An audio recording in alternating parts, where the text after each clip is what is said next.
Hello and welcome to Survive the Apocalypse with me, Survival Steve.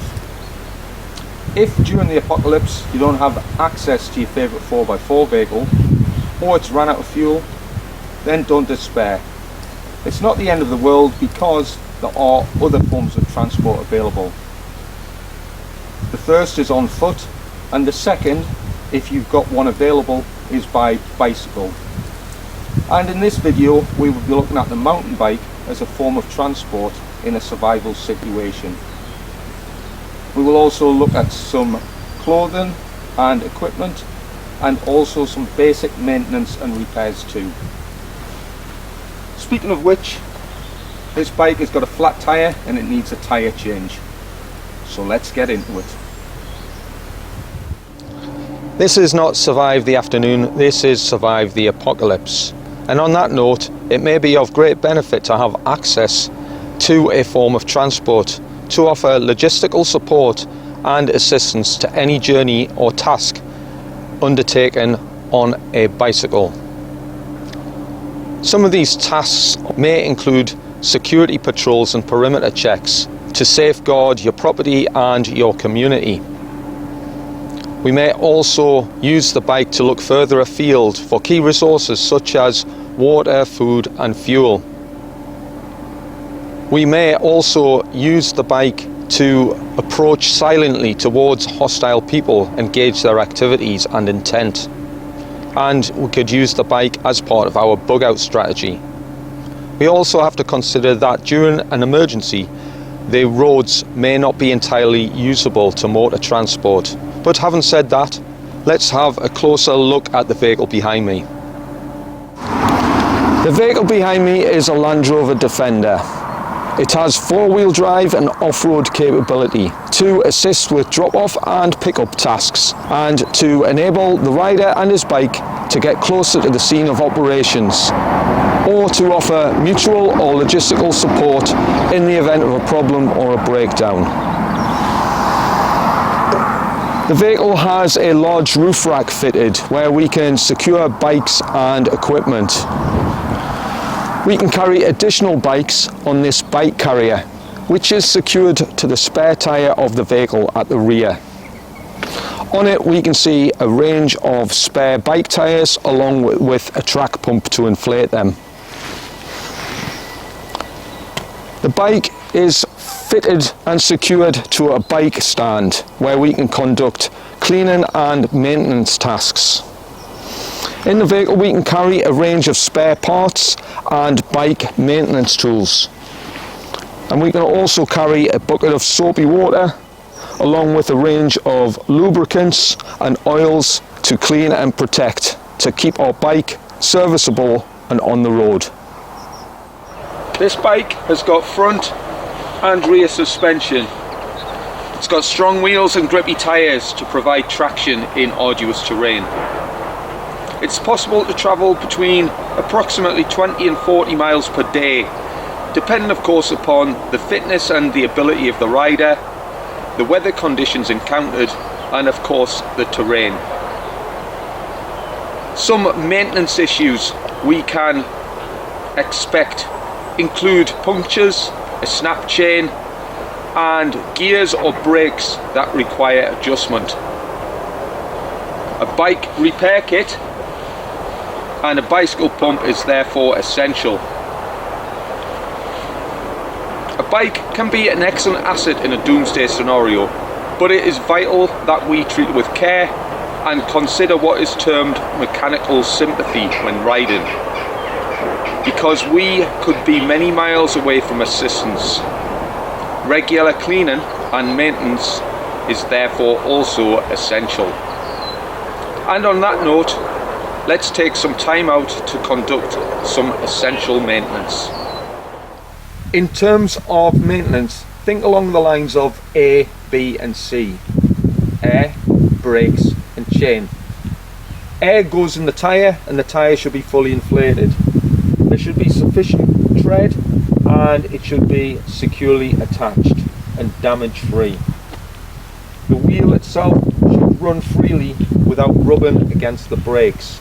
And speaking of brakes, B for brakes, the front lever and the rear lever should be secure to the bike. The calipers should be secure and the brakes function correctly. C is for chain. The chain should be clean and free from damage. There should be no corrosion on it and it should be correctly lubricated. There are additional checks we can perform. The M check.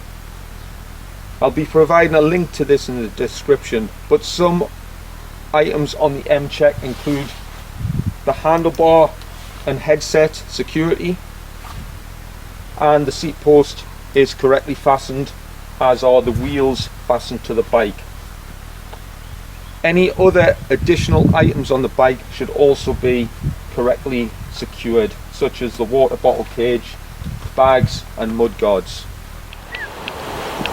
I've been out conducting a perimeter patrol on the bike, but unfortunately I've run into some problems. I've now got a damaged tyre and a puncture. Luckily, however, I have come equipped. I've got a number of local area maps, a GPS so I can pinpoint my precise location,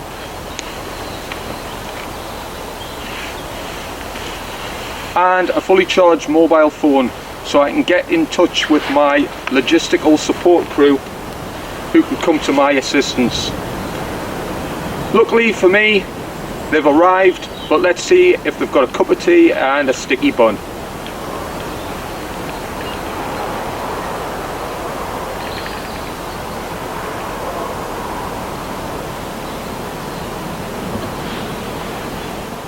I've taken off my bike gloves and I've replaced them with work gloves. I've also secured the bike onto the bike stand. So we need to take off the wheel, and in order to do so we need to change the gear. So the chain is sitting in the largest chain ring on the front and the smallest chain ring on the rear. Next thing to do is to release the rear brake, like so, and release the quick release mechanism or skewer that holds the wheel to the frame. The wheel should then drop out like so. Now let's change the tyre.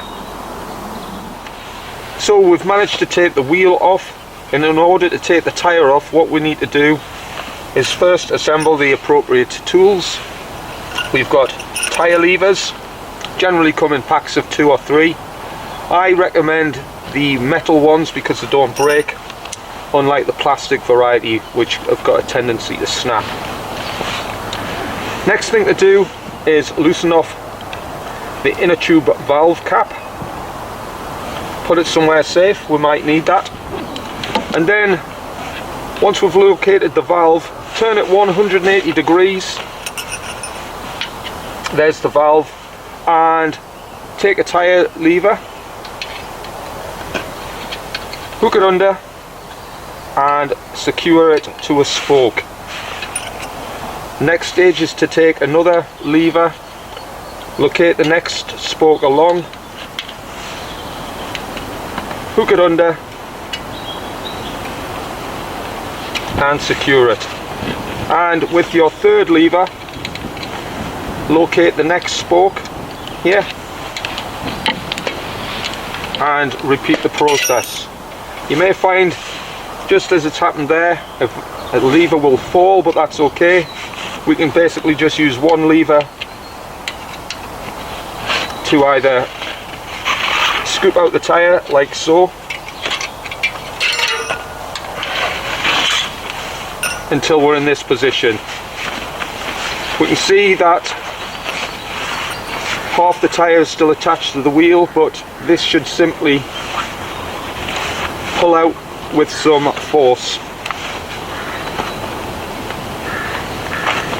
like so, and the inner tube is here. Right, we'll put that to one side. It's far too damaged to use again. However, we might be able to inspect the inner tube, look for punctures and fix it. if necessary. If not, what we can do, and what we'll do in this case, we'll put that to one side, and we've got a new inner tube to place it onto the wheel.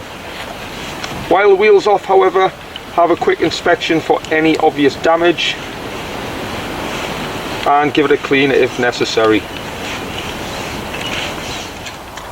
The next stage is to assemble the new tyre halfway onto the rim of the bike. A point to note, some bike wheels, some tyres will have a direction of travel arrow indicated. One way to check is to see which way the rear chain wheel spins. It spins freely this way, but if I move it that way, we've got resistance.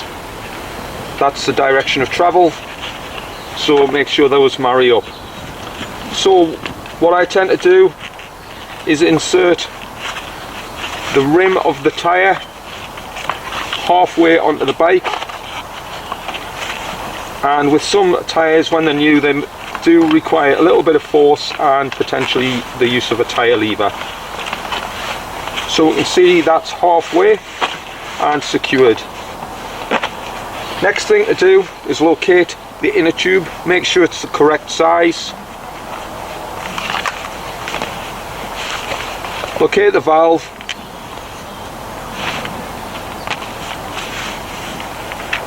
Locate the valve and fill it with some air. This is just to provide a little bit of shape. It doesn't have to be fully inflated.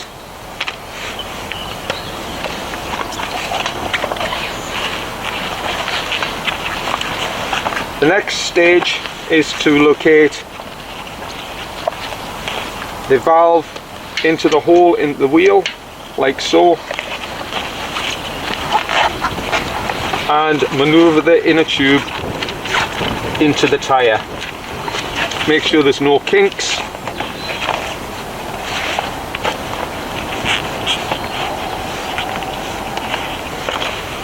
Once we've got the valve in situ, we can then manhandle and maneuver the tyre to form into the rim of the wheel. Being taken care not to pinch the inner tube.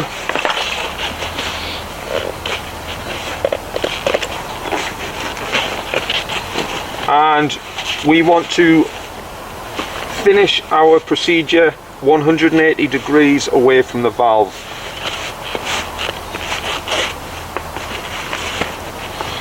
And this can sometimes require a little bit of force and effort, but there we have it. The tyre is established, the inner tube's partially inflated, and next thing we're going to do is just pinch and maneuver to make sure that the inner tube's not caught or the tyre is sat securely within the wheel rim. Okay, at this stage what we can do next is inflate. So we can use a hand pump for this, or better still, a track pump. So the track pump's securely fitted onto the valve. Secure the wheel and pump. The advantage of a track pump is we have a gauge so we can address the tyre pressure. The tyre pressure should be written on the side wall of the tyre, and in this case it's between 30 and 50 psi.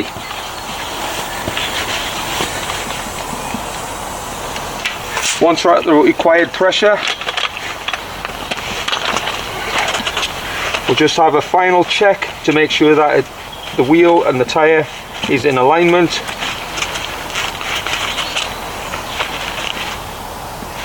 And the next stage is we can give it a quick clean off.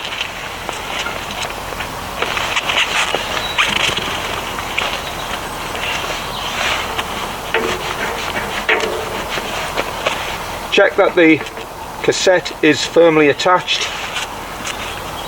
there's no movement in the axle, and then we can reapply the dust cap onto the inner tube. Good to go.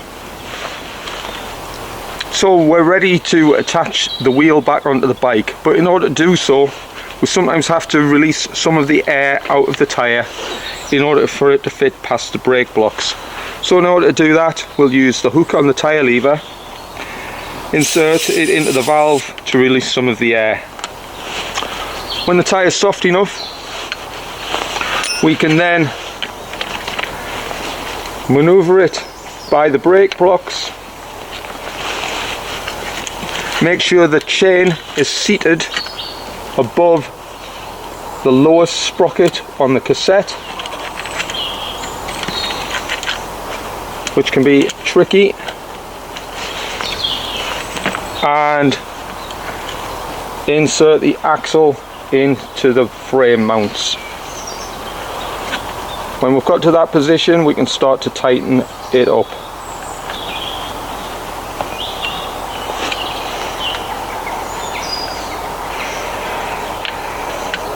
This bike has got quick release skewers, so once the skewer is tight enough, we can then apply some pressure onto the quick release mechanism to secure it, like so. The next stage is to re-establish the brakes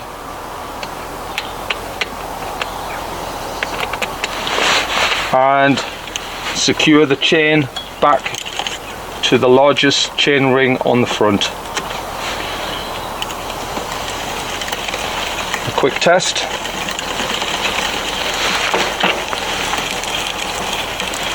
Right, we now need to put a little bit more air in the tyre, and after that we're good to go.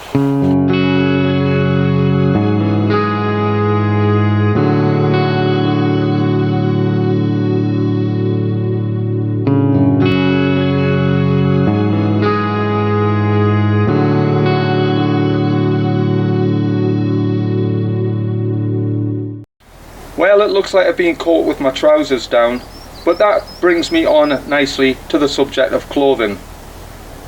Clothing considerations in a survival-based situation or task. It's early March, I'm here in northeast England and it's cold. And on a cold day, whenever we take off our cycle helmet, we can put on a wool hat to help provide some immediate warmth and comfort.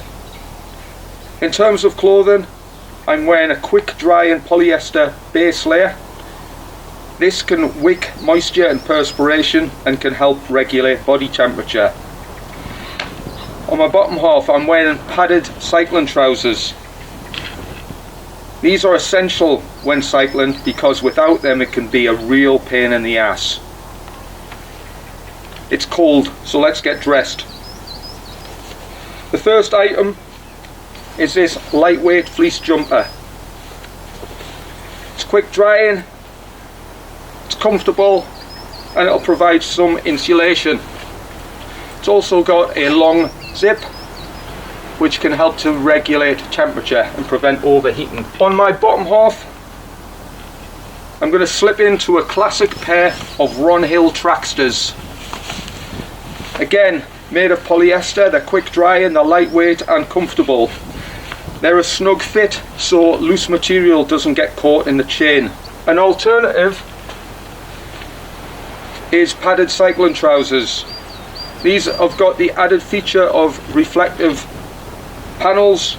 However, this can be problematic in a situation where we want to remain covert and concealed.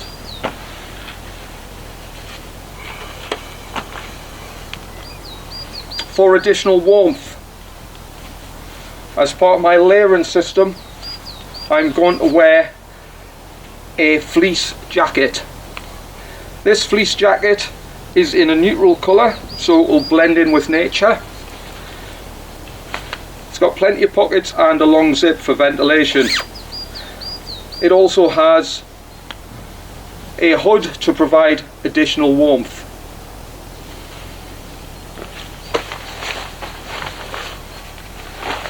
The next item is this Gore-Tex cycling jacket. Gore-Tex is fully waterproof, it's windproof, and it's also breathable. It's got plenty of pockets and a long zip, and to help with ventilation it's got ventilation pit zips. And at the back it's a longer fit to help reduce contamination from water and mud. In terms of footwear, I'm wearing cycle shoes. These cycle shoes have got cleats which clip into the pedals. They've also got stiff soles to provide power and efficiency when cycling. I'm also wearing wool socks. Wool can be warm even when wet, but an alternative form of footwear is hiking boots. These have got stiff soles and ankle support, and they can be more comfortable if you have to walk back to safety following a bike malfunction. Okay, I'm now fully dressed, but before I get on the bike and hit the road, let's have a look at some additional clothing items. In terms of additional clothing, we'll start off with personal safety. Cycling can be hazardous, therefore it's important that we protect our heads from an accident or fall from the bike with a suitable cycle helmet. On a cold day, underneath the helmet we can wear a buff, a thin cycle hat or a balaclava to provide additional warmth. We can also keep our hands warm with gloves and protect our hands in the event of a fall. These gloves have also got padded knuckles which can protect ourselves when riding through close terrain. The next item of protection is glasses or goggles. Sunglasses will do, however these glasses have got interchangeable lenses which can be suitable for various lighting conditions. Glasses will protect our eyes from rain, sleet, snow, dust, debris and insects. On cold or wet days, gaiters are an important consideration, or we could wear waterproof socks such as these made from neoprene. An improvised method is carrier bags such as bread bags which will keep our socks dry. We can extend that consideration to our hands by wearing waterproof mittens.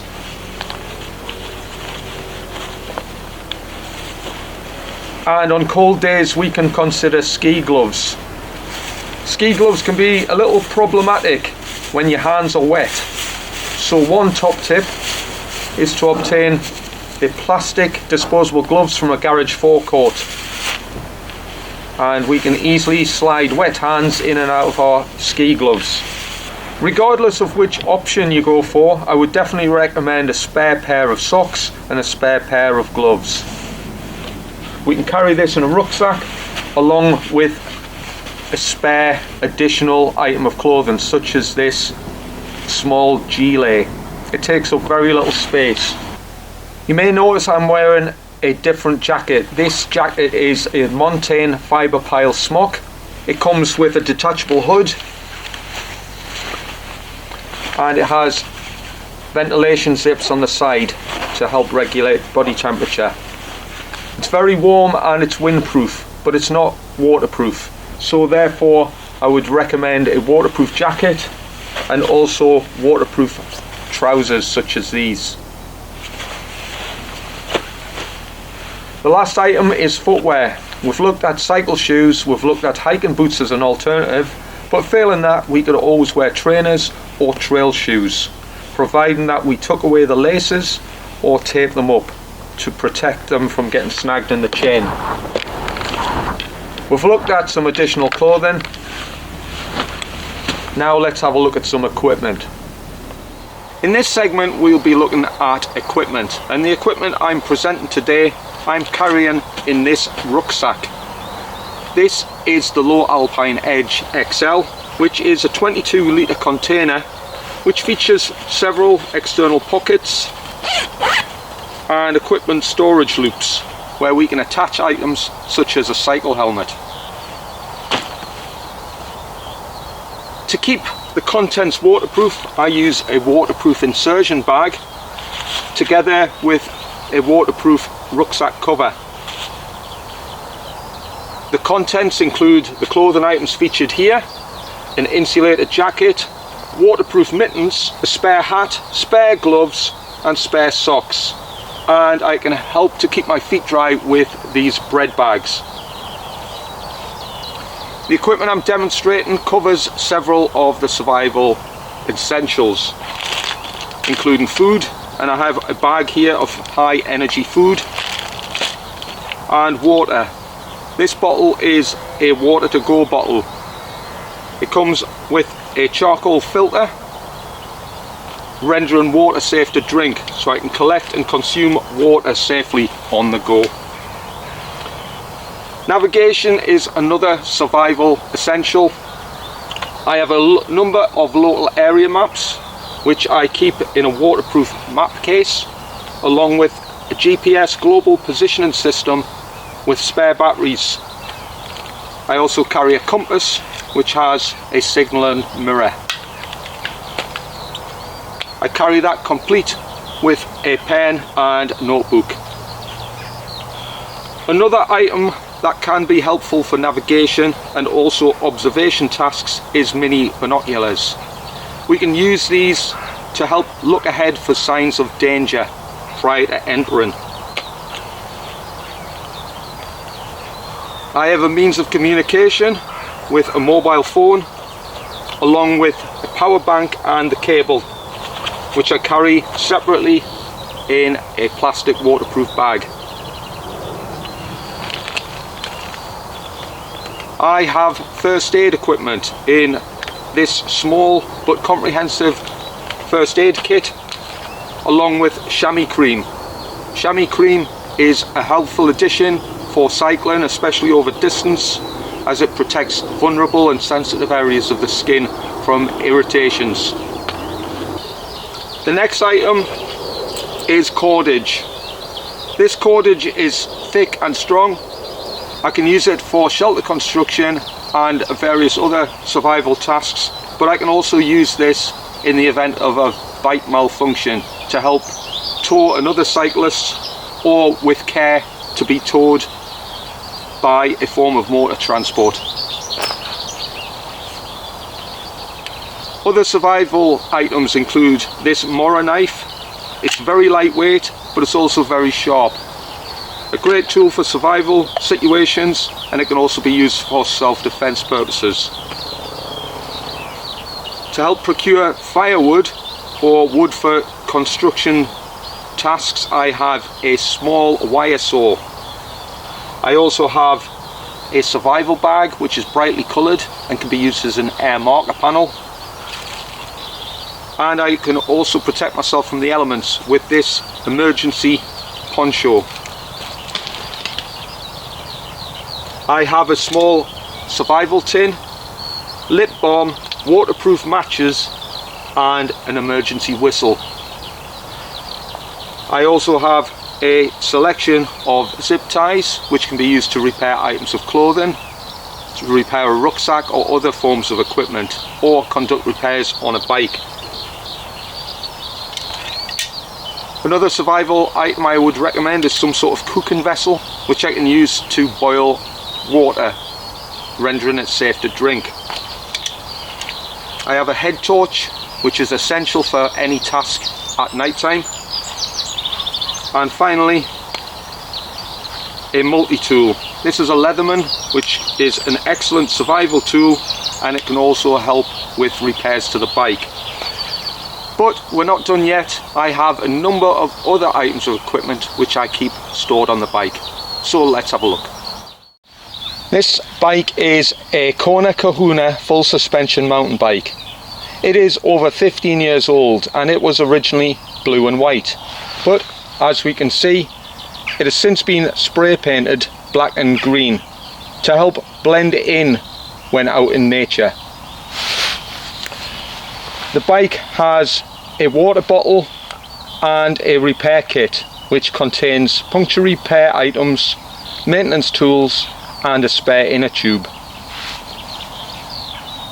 The bike pump is held in place and secured to the bike by old discarded inner tube rubber. It has front and rear mudguards and a saddle bag at the rear. This saddle bag can be extended and it is fully waterproof. However, we will explore the contents of that later.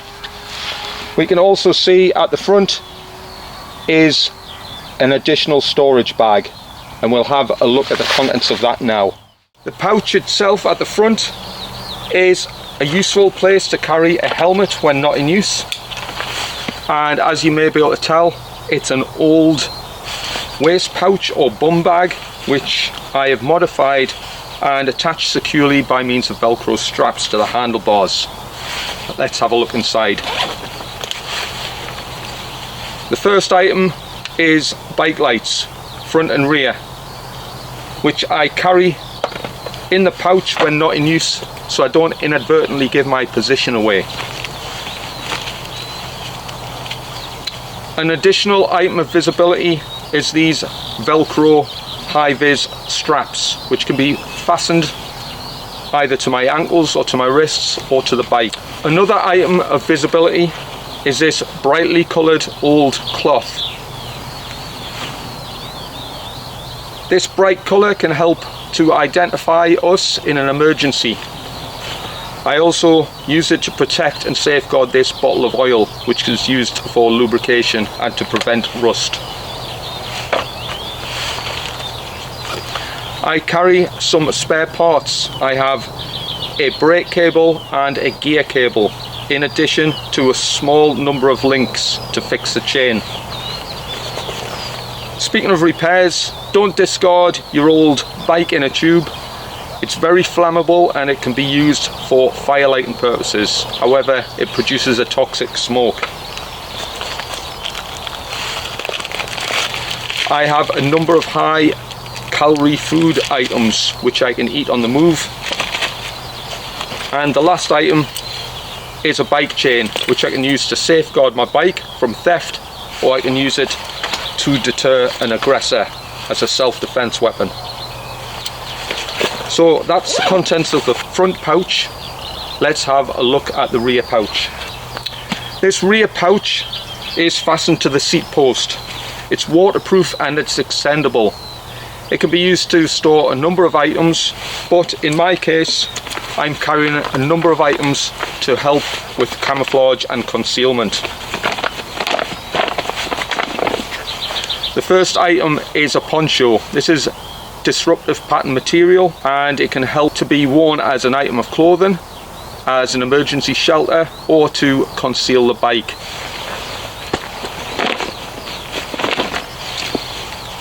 I'm carrying two items of clothing known as a zoot suit, a jacket and trousers. These are very lightweight, take up very little space. However, they are olive green, so they can be worn over the top of cycle clothing and to add to my concealment.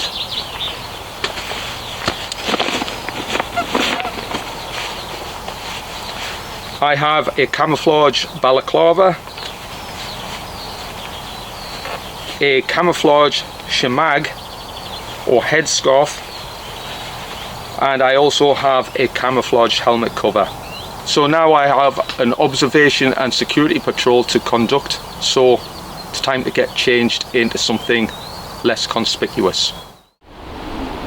I've stopped short of my final destination and I'm going to conduct a reconnaissance patrol to look for firewood supplies, observe wildlife for hunting potential, and also take note of any vehicle access points so I can come back at a later date and retrieve any firewood.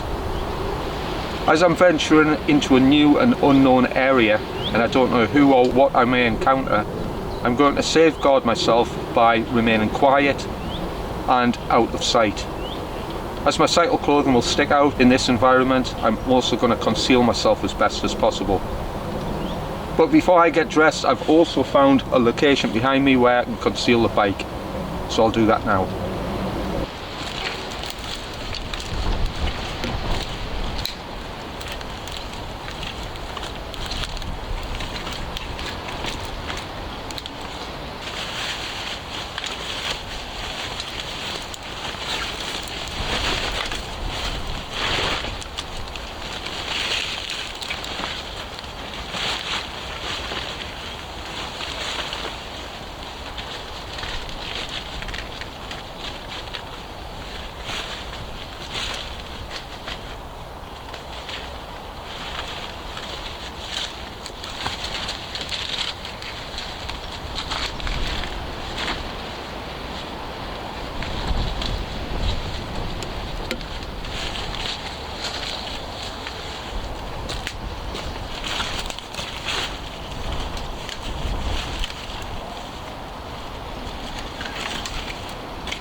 I found a place off the beaten track to conceal the bike. I've hidden it behind a DPM poncho and I've used some natural materials to help add to the camouflage effect. Now that the bike is hidden, it's time to conceal myself. The first items I'm going to consider is the zoot suit, which as you can see is olive green. We'll start with the trousers.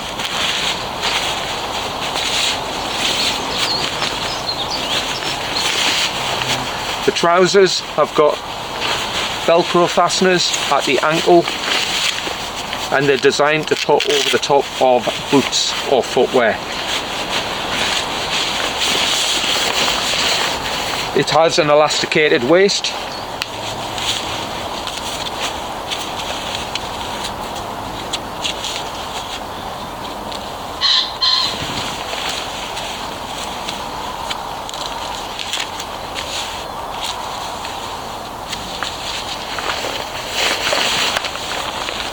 The next item is the jacket. The zoot suit is windproof, but it's not waterproof. However, you can see it does a good job of helping me blend in with the local environment. The zoot suit has got elasticated cuffs and it's also got a short zip at the collar. Now that I've got the zoot suit on, there are some other items to consider. I'll remove the hat and replace it with a camouflage balaclava.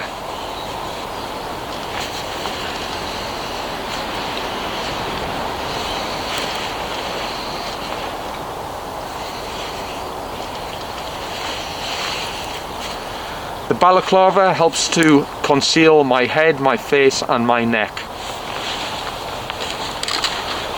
Another item to consider is a camouflage helmet cover.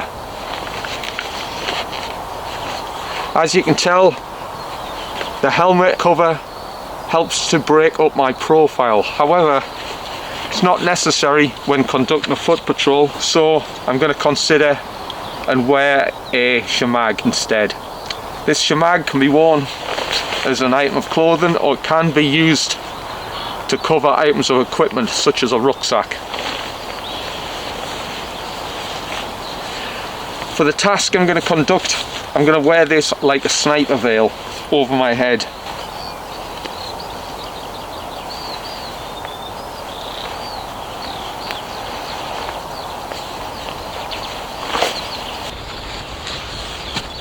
The next item is the camouflage rucksack cover.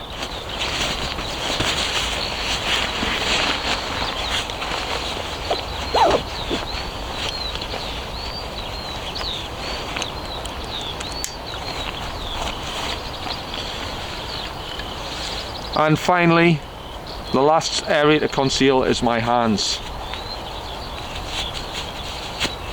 I'm now fully dressed and ready to conduct my reconnaissance task. But before I go, let me quickly identify some key items of equipment which could be useful. Local area map, a GPS and a compass to help with navigation. I've got a notebook and pen so I can make notes of any key observations. I've got binoculars so I can scan the ground ahead, and if I encounter any hostilities I have a self-defense item. The last item is a brightly coloured cloth. This will help me navigate my way back and locate my bike at the end of the task, and I'll leave this in a tree or in a bush about 25 meters away from my current location. I'm now fully dressed, my equipment's packed and I'm good to go.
As you can tell, the reconnaissance patrol has been a success. I've managed to locate a sizable amount of felled timber which would be suitable for firewood supplies. I've also encountered a number of animals, including pheasants, pigeons and deer, so there are hunting opportunities here. I've also managed to plot and locate a small number of off-road vehicle tracks, so I can come back at a later date and retrieve some firewood supplies.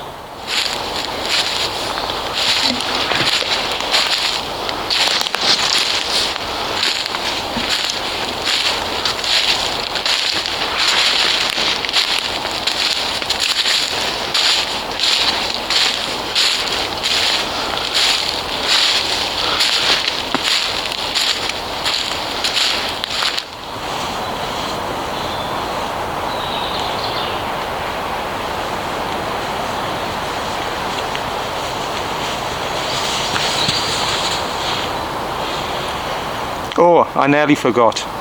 The patrol's been a success, but now it's time to recover safely back to where I've left the bike.